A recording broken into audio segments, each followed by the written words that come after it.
I'm Fatima and I'm 30. When I first met Gabriel, my husband, I felt like I had hit the jackpot. Let me tell you, my past was littered with trust issues, but there was something about him that made me want to let my guard down. I was always the kind of girl to keep tabs on her man to make sure he wasn't sneaking around, and that's just how I was, a bit of a control freak, and I had my reasons. I'd had my heart broken before and I didn't want to experience that kind of pain again. So when I met Gabriel, I was cautious at first. But he was charming, kind, and said and did all the right things. I found myself falling in love with him, and before I knew it, we were married. We got hitched when I was 26, despite only dating for a year, and life seemed perfect. However, things took an unexpected turn when he brought up the idea of opening up our relationship after being married for 2 years. It caught me completely off guard. Now, before you call me old-fashioned, I have nothing against opening up a marriage, but after 2 years? Come on. People only did that later down the line, right? When things were running stale. Regardless, I knew that polyamory just wasn't something for me. And before you start with, okay, well, why didn't you have this discussion before you were married? Just know that we did. When we were dating, he'd mentioned it, kind of casually, so I thought he was joking. I laughed a bit. But I made it abundantly clear that an open relationship wasn't something I was comfortable with at all. And if he really wanted that, we should go our separate ways. He told me that it was just a joke, and I believed him. But now, 2 years into our marriage, he was bringing it up again, and I'm not going to lie, it made me furious. I felt like he had lied to me in the beginning about how much he wanted to open up the relationship. It wasn't just about trust, it was about the fact that he seemed to disregard how I felt about it. I thought we were happy together, and this request just threw me for a loop. It made me question everything. Had he not been content in our marriage? Why did he want to be with other people? These thoughts always gnawed at me, and I couldn't help but feel hurt and betrayed and lied to. Gabriel, you've been lying to me all along. You've always wanted an open relationship, haven't you? No, Fatima, it's not like that.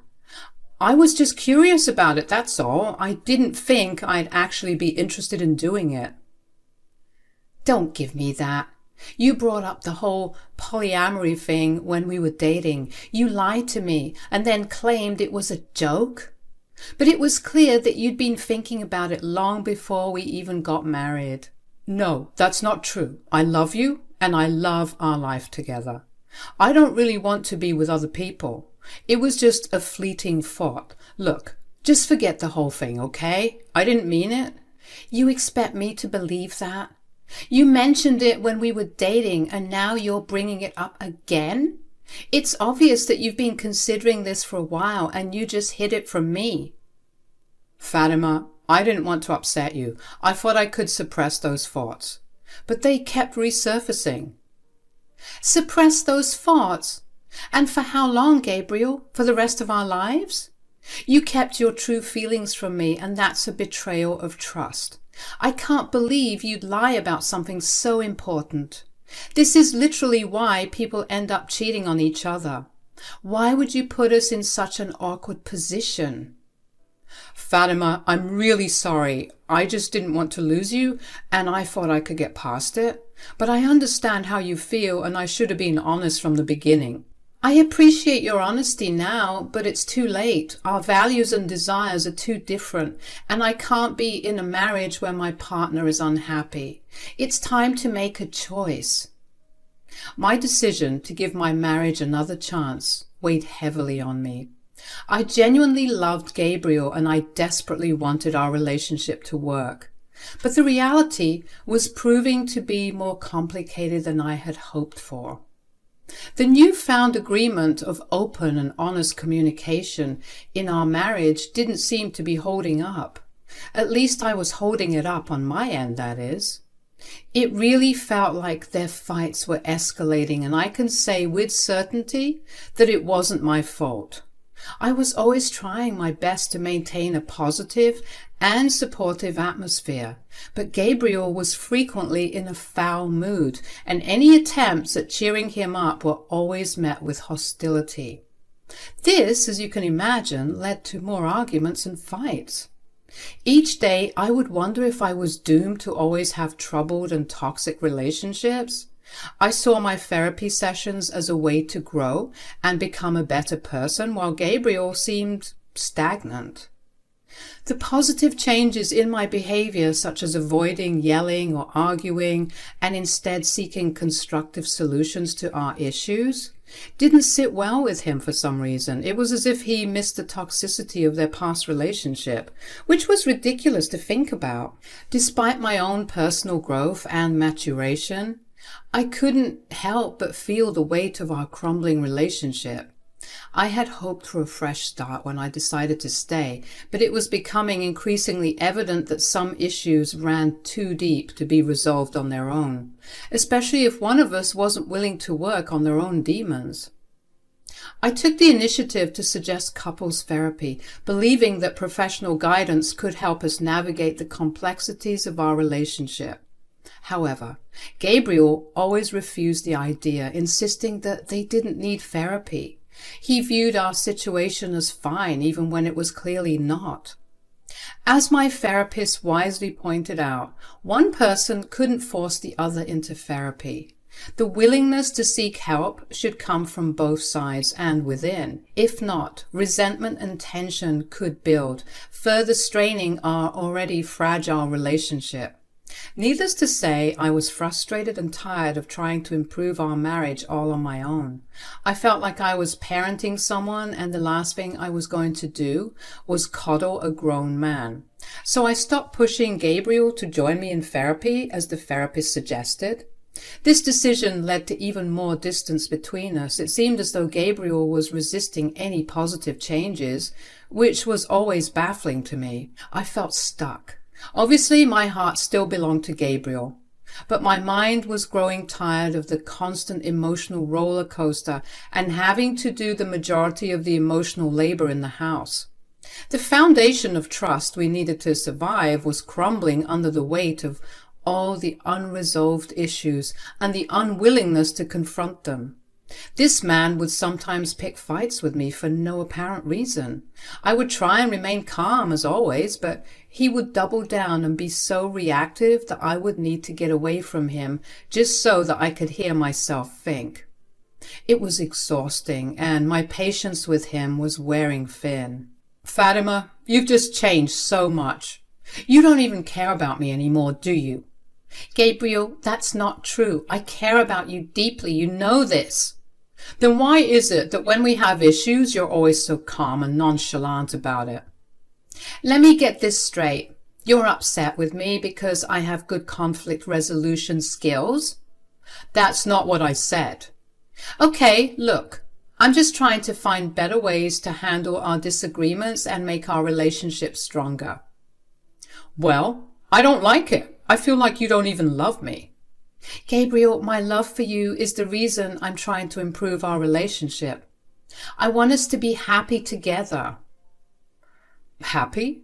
Happy like you're Mrs. Perfect with all your therapy and coping mechanisms? Gabriel, therapy has helped me grow and understand myself better. I'm not perfect, but I'm trying to be a better partner for me and for you. You could both benefit from therapy, you know. It's never too late to join me. No, I don't need therapy. It's not for me. Gabriel, it's not about being broken. It's about gaining tools and insights to make our relationship stronger. I think it could really help us communicate and understand each other better. I'm fine the way I am. You're the one who's changed. I'm changing because I want us to be better. I want us to work through our issues together. It's not about who's right or wrong. It's about us. It's not you versus me. It's us versus the problem. As the months went by, I continued to improve my communication and conflict resolution skills through therapy. while Gabriel seemed to grow more and more bitter. My therapist constantly asked me how I felt about Gabriel refusing to change and become a better person, and I would vent about how exhausting it was. Still, I didn't want to leave because I desperately wanted our relationship to work out. I held on to the hope that things would get better and that we could find a way to reconnect. However, my journey of healing and self-discovery through therapy made me realize that I had been lying to myself all along. One day, I couldn't keep my feelings bottled up any longer. I brought up the idea of divorce to Gabriel since he clearly seemed unhappy. But his reaction was surprising. His world seemed to shatter and he broke down. I mean, full-on ugly crying, begging me to stay. He told me that he couldn't imagine his life without me and that he was willing to do whatever it took to keep us together. I decided to give our relationship yet another chance, but with a condition. I told Gabriel that the only way we could stay together was if he started going to therapy. It didn't matter if he went on his own or with me. The important thing was that he needed to learn more about himself and work on his issues. I explained how therapy was always a positive step towards personal growth. To my surprise, Gabriel finally agreed to start therapy. It felt like a turning point in our relationship. We began attending couples counseling sessions together, and for the first time in a long while, things started looking up. Gabriel and I even began discussing the possibility of having children. It seemed like we were on the path to rebuilding our relationship, and I hoped that this time things would truly improve between us. As things appeared to be improving, I started noticing that Gabriel was using the language and ideas we learned in therapy to manipulate and control situations in his favor. Apparently, it's called therapy speak, and people tend to adopt psychological terms to justify their bad behaviors and not take accountability. Just when I thought things couldn't get worse, guess what he did? Just guess. He raised the issue of an open relationship again. And this time I completely lost my cool. I couldn't contain my anger and frustration any longer. I yelled at him, asking him what his problem was. I reminded him that I had made it clear from the very beginning that an open relationship was something I genuinely did not want. Gabriel tried to frame it as me being unfair by forcing him to go to therapy while I couldn't even compromise on this aspect of our relationship. I had to set him straight, explaining that my boundaries were not open to negotiation. It wasn't a compromise, it was a violation of my clearly defined limits, and he was refusing to accept and respect that. I pointed out that I never forced him into therapy, as he was saying, and I had always been willing to consider a divorce if that was what he truly wanted, since he was clearly unhappy. In fact, it was Gabriel who seemed distraught and eager to stay together, even though it was clear that our compatibility had faded over time. My words deeply hurt him, apparently. Gabriel genuinely believed we were soulmates, and I wanted to believe it too. However, I couldn't ignore the mounting evidence that our relationship was burdened by conflict and incompatibility. All I wanted was a drama-free life, even if it meant letting go. The disagreement resulted in our most significant falling out to date. Gabriel ended up staying at a friend's house for like 2 months while we tried to figure out our relationship dynamic. It was exhausting, and I felt torn about what to do next. My therapy sessions continued to remind me that I needed to end things with Gabriel, even if it was going to be painful. Each time I tried to bring it up with him, though, he would break down all over again and promise to do better, to change. And every time, his efforts would only last for a month or so before he returned to his old habits, showing little consideration for our relationship and triggering my unresolved issues. Fast forward to when I was 30 and Gabriel was 32. Things had become somewhat stale but stable in our relationship. I was still willing to put in the effort to make things better for us, even though it felt like I was pulling teeth, but I was determined to try my best. Then, one day, while I was cleaning up in the living room, I noticed Gabriel's phone buzzed with a call from someone saved as work wife in his contacts. My heart started racing, and I immediately picked up the phone to answer and find out who the hell his work wife was, because I sure as hell didn't know. The lady on the other end, assuming she was speaking to Gabriel's wife, introduced herself as Daya. When I asked, "Who the hell is this?" I wasted no time in confronting her, demanding to know who she was and what she wanted. Daya tried to assure me that there was nothing romantic happening between her and Gabriel, that it was just some innocent workplace flirting, and that I shouldn't read too much into it. But her words did little to help my rising suspicions, and I wasn't about to take her at face value. I mean, I barely knew the lady.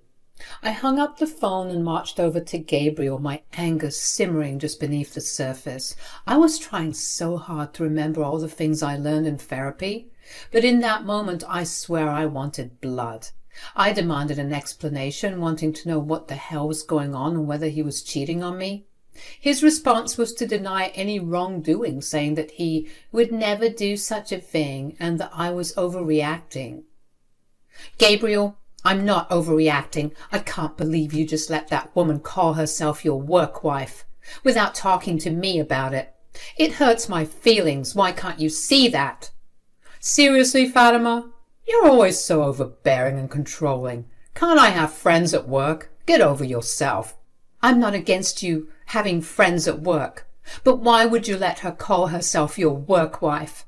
That's a boundary that should have been discussed between us." "You're too controlling. You want to manage every aspect of my life, and I can't breathe without your permission. It's suffocating." "It's not about control, Gabriel. It's about respect and open communication in our relationship. I just don't get why you would do this to me." "Well, I don't. I don't need your approval for my friendships." "If you can't respect me and our relationship enough to have a simple conversation about boundaries, then maybe this isn't the right relationship for either of us." "Oh, here we go again, everybody. Fatima with the urge to end every single relationship she's been in. You'd think all that money wasted on therapy would actually teach you something about yourself. What the hell are you even on about? You love giving up on things too easily. Haven't I shown you how much I love and care for you? I've fought for us so many times, but it seems like you can't wait to get away from me." "That's not true. Look, I don't want to fight with you. Dr. Ramsey told us that this isn't going to be productive. So I'm going to give you your space to cool off. I'm going to go to work. Do I have your permission, Your Highness?" I couldn't ignore the sinking feeling in my chest. The sense that Gabriel wasn't being entirely truthful. But honestly, you all, I was just so exhausted I didn't know what to do. As our wedding anniversary was approaching, I decided to plan something special for Gabriel. Despite our recent fight, I wanted to show him that I cared and valued our relationship. I didn't want to come across as controlling, as he had accused me of being, but I believed a heartfelt surprise could mend our relationship and bring us closer together. For our anniversary, I planned to surprise him with carefully chosen gifts and a spontaneous trip to Hawaii. I thought that a change of scenery might just be what we needed to rekindle the spark in our relationship. I meticulously planned every detail, from the gifts I knew he would love to the activities we could do together during our getaway. I had been so excited about the surprise anniversary trip to Hawaii that I decided to leave work at noon instead of my usual 5 p.m. to surprise him, of course, and to get ready to head to our destination. I thought we could get an early start on our trip and have more time to enjoy each other's company. To make sure the surprise remained a secret, I parked my car a couple of blocks away from our house. I wanted to make sure Gabriel wouldn't be suspicious of my early arrival and that he'd be genuinely surprised. When I quietly walked up to our home, I felt a rush of excitement mixed with nervous anticipation. I was eager to see Gabriel's reaction when he discovered the surprise I had planned. But as I tiptoed towards the front door, I heard something that shattered my heart into a million pieces. The sounds coming from inside were unmistakable. It sounded like Gabriel was with another woman, and it sounded like they were getting down and dirty. My heart pounded in my chest as I struggled to comprehend what I was hearing. How could this be? Just moments ago I was filled with hope for our relationship, and now the reality was crashing down around me. I wanted to burn the whole world. There was no way in hell that this man was cheating on me after everything we had been through. I just couldn't accept it. I went back to my car feeling like an idiot, but I guess this is just what happens when you refuse to leave someone who's clearly bad for you. As I sat in my car, tears streaming down my face, I couldn't believe the betrayal I had just witnessed. The man I thought I knew, the man I had planned a surprise anniversary trip for, was in our bedroom with another woman. And I suspected that it was his platonic work wife at that. The pain and anger swelled inside me, and I thought I was going to explode. I knew I couldn't let this slide. I needed to get back at them, to make them feel the humiliation I was experiencing. So I dialed 911. As I spoke to the operator, I mustered all the acting skills I could to sound frantic, telling them I believed there was a break-in at my home because I could hear loud noises inside. I told them to come quickly because I thought they had a weapon and that I was in my car a couple of blocks away because I was scared. The police took my call seriously, thank God, and assured me they'd dispatch officers right away. As I waited for them, I pulled my car closer to our house, ready to catch them in the act. Soon enough, the police arrived, and I approached them, identifying myself as the homeowner and the one who made the call to 911. I explained the strange sounds I had heard, emphasizing that I feared for my safety. The officers decided to take action, of course, and the situation quickly drew the attention of our curious neighbors, who had come outside to see what was happening in our normally quiet neighborhood. The police didn't waste any time. They banged really hard, no pun intended, on our front door and threatened to enter forcibly if no one responded. I'm guessing the reason why Gabriel and whoever he was screwing was trying to look half decent before they were exposed to the world was because they weren't answering. When their warnings went unheard, they broke down the door and entered the house. The commotion that followed could be heard from outside, but I patiently waited behind a cop car, knowing that the moment of truth was approaching. The officers soon dragged Gabriel and the lady out of our home, both of them half-dressed and thoroughly embarrassed. I had succeeded in my plan to expose their affair to the world. It wasn't just about catching them in the act, it was about making them understand the pain and humiliation they had caused me, and damn, it felt good. As Gabriel and the lady were being escorted to the waiting squad cars, they locked eyes with me, and Gabriel, in a desperate attempt to help his embarrassing situation, urged me to tell the officers that they weren't intruders and that I knew him. However, I played along with my charade, pretending not to recognize him, and I told the officers that I was genuinely frightened and didn't know these people at all. This made Gabriel's eyes widen. Honestly, I thought they were going to pop out of the back of his head, and he looked like a crazy person trying to convince the officers that he knew me. One of the officers remarked how sick and twisted it was to break into someone's house just to engage in such indecent activities. They warned Gabriel and the lady that they should consider themselves lucky if I chose not to sue them for their actions. Gabriel, his eyes wide with panic, attempted to apologize to me, claiming he never meant for any of this to happen, but I maintained my charade, insisting I had no idea of who he was. Which wasn't a complete lie, because clearly I didn't know he could be this cruel to me. The cops proceeded with their arrest and transported them to the police station. The following days and weeks were tumultuous, and our marriage was finally dead. Maybe it had been dead all along, but we had finally acknowledged that there was no turning back from this. He cheated on me, and I put him in jail. I think we were even. We finally decided to get a divorce, and as time went on, I confirmed that the lady Gabriel had been involved with was indeed Daya, his platonic work wife. Both of them faced severe consequences. They were not only confronted with the end of their respective marriages, but also lost their jobs. Revenge had never felt so satisfying, and even though my heart still ached from the betrayal, I knew I had taken a stand for myself.